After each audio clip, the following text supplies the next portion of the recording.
Indépendance totale. 7h, 10h sur Radio Courtoisie, ligne droite, Corentin Périni. Bonjour Alexis Poulain. Bonjour. Alors vous êtes journaliste sur Sud Radio, vous êtes cofondateur du site Le Monde Moderne. Aujourd'hui vous vouliez revenir sur Emmanuel Macron. Alors on sait qu'il y a dans le gouvernement il y a des Mozart de la finance et puis il y a aussi des Beethoven, on va dire, de la diplomatie. Et Emmanuel Macron en fait partie alors. Oui, carrément. Alors, on connaît Emmanuel Macron depuis qu'on le pratique depuis 2017 et son fameux « en même temps », dire tout et son contraire, oui et non, c'est chaud mais c'est froid, c'est bien mais c'est moche, vous êtes nuls mais vous êtes géniaux.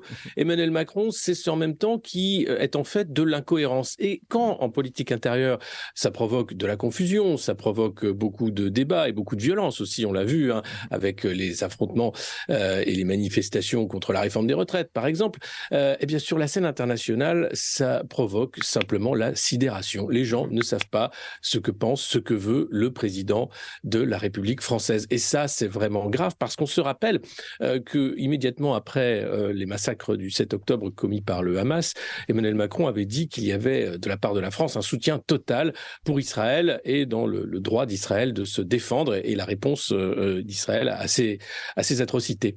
Or, la réponse a été des bombardements massifs de la bande de Gaza. L'opinion publique a commencé à se poser quelques questions sur cette stratégie militaire. Et là, Emmanuel Macron, quelques semaines après avoir donné un soutien total à Israël, donne une interview à la BBC cette fois-ci pour dire « Ah oui, mais ce qui serait bien, c'est quand même qu'on arrête de tuer des civils innocents quand même et que plutôt que de faire une trêve humanitaire, ce qui était le terme employé par tous et accepté y compris par Israël, eh bien il va plus loin, il passe une ligne rouge et là il parle carrément de cessez-le-feu. Alors là immédiatement branle-bas de combat, c'est le CRIF qui demande à Emmanuel Macron de clarifier sa position, en disant mais quelle est la position de la France, Monsieur le Président, nous aimerions savoir. Jacques Attali qui se demande aussi, mais enfin Monsieur le Président, mais c'est pas sérieux tout ça. Et puis évidemment Benjamin Netanyahou qui dit mais attendez, qu'est-ce que vous voulez dire par là en réalité de soutien total à cessez-le-feu? Enfin où êtes-vous? Heureusement les choses rentrent dans l'ordre. Emmanuel Macron refuse de participer à la marche de dimanche contre l'antisémitisme. Sur les conseils d'ailleurs, c'est à noter quand même de l'humoriste Yacine Bellatar, qui a été quand même condamné pour violence. Donc il a des très bons conseillers, Emmanuel Macron, à l'Élysée. Et là, il se retrouve à rentrer dans le droit chemin de l'internationalisme, on va dire, et puis de la diplomatie de Washington, puisque l'idée pour la France ou l'Allemagne, c'est de s'aligner systématiquement sur les intérêts américains, que ce soit l'OTAN ou là, en l'occurrence, Gaza et Israël. Et il revient à un soutien conditionnel. Qu'est-ce que ça dit d'Emmanuel Macron? Bien qu'il est amateur dans tout, comme toujours, qu'il est dans l'improvisation permanente. On se rappelle lorsqu'il était d'ailleurs en Israël, aux côtés de Benjamin Netanyahou, qu'il avait appelé à une coalition internationale contre le Hamas, à l'image de ce qu'était la coalition internationale contre Daesh. Cet appel n'a été suivi par personne. Tout le monde a regardé avec des yeux de merlan-frit en disant « mais qu'est-ce que c'est que ce truc ?» Et l'Élysée a été obligé de rétropédaler à l'époque en disant « non, mais c'est pas vraiment ce qu'il voulait dire, vous savez, il est allé plus vite. » Et puis là, dernière péripétie dans la diplomatie d'Emmanuel Macron, c'est la bronca des ambassadeurs. 10 ambassadeurs qui écrivent une lettre au Quai d'Orsay pour demander la clarification de l'Élysée et de la position de la présidence française. Parce que ces ambassadeurs qui sont dans des pays d'Afrique du Nord et d'Afrique veulent savoir, parce qu'au quotidien, on leur pose la question et eux qui font le boulot ne savent plus quoi dire et quoi faire. Et on voit bien que dans cette improvisation assez tragique, c'est un épisode de plus où la France se ridiculise par l'intermédiaire d'Emmanuel Macron sur la scène internationale, perd toute l'influence qu'elle pouvait avoir, notamment de parler, comme on disait à l'époque, à la rue arabe, comme le faisait Chirac lorsqu'il pouvait marcher librement en Cisjordanie et ailleurs. On a là une volonté de saper finalement ce qu'a été le pouvoir diplomatique de la France et la particularité française sous De Gaulle, c'est-à-dire le non-alignement, ne pas être aligné ni avec les soviets ni avec Washington à l'époque de la guerre froide, avoir aussi une vision particulière parce que les corps diplomatiques sont des professionnels de la diplomatie. Or, qu'a fait Emmanuel Macron? Il a attaqué les corps constitués, les corps d'État, dont le corps diplomatique, pour pouvoir nommer des amis à des postes d'ambassadeur. Donc tout va mal en réalité, et pour qu'on en arrive à l'extrémité d'avoir 10 ambassadeurs qui vont jusqu'à prendre la plume pour dire que ça va mal, c'est que ça va très mal, et en plus ça fuite dans le Figaro, donc c'est que ça va très très très très mal au Quai d'Orsay. Voilà. Donc Et j'ai envie de dire, est-ce que c'est pas une tradition aussi française? Parce que je sais pas si vous avez... Alors, je ne les ai pas lus, mais notamment les mémoires de Barack Obama, où il expliquait que Ouais. Nicolas Sarkozy était un petit adolescent. Il y a aussi donc des témoignages qui montrent que d'un point de vue diplomatique, François Hollande, c'était pas ça.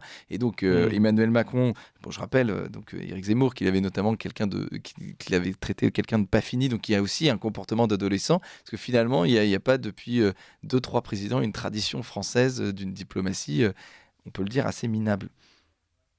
Oui, complètement minable. Mais pourquoi? Parce que la Ve République rend gaga.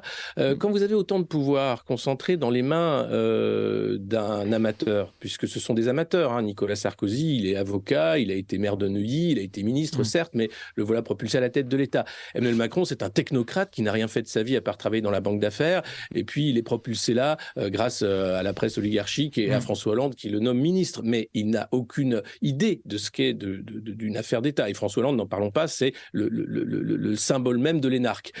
Donc on a affaire à des amateurs qui sont propulsés à la tête d'un État, la France, et qui ont des pouvoirs mais incommensurables comparés aux autres présidents d'autres républiques, qui ont des contre-pouvoirs, qui ont des congrès, qui ont des conseillers. Et puis, je le soulignais en introduction de cette chronique, c'est que Emmanuel Macron s'entoure très mal.